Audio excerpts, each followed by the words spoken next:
Hey, I'm Kayla with WTI, and if you want to sneak away for just a few seconds to the spa, then you can do that using this hand soap from Everyone for Everybody.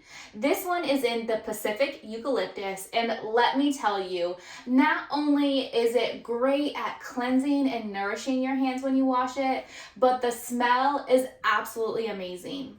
When I'm looking for a product that my family is going to use, I'm always concerned about the ingredients.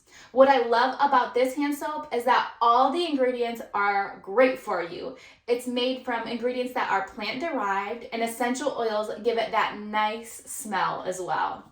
I don't have to worry about any synthetic fragrances or dyes or any of that bad stuff when my family is using this hand soap. I love the bottle that it comes in. This amber bottle gives it a really nice look, so it's not an eyesore in our bathroom or displayed out on our kitchen sink. So I love the directions on this bottle too. It says rub your hands together with soap and water for 20 seconds or more, but here's the awesome part.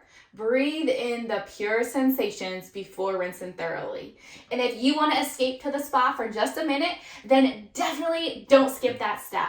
I love to just smell the fresh eucalyptus scent, and it really just gives you that relaxing feel. This hand soap is gentle, nourishing, and smells amazing, but that's just my point of view.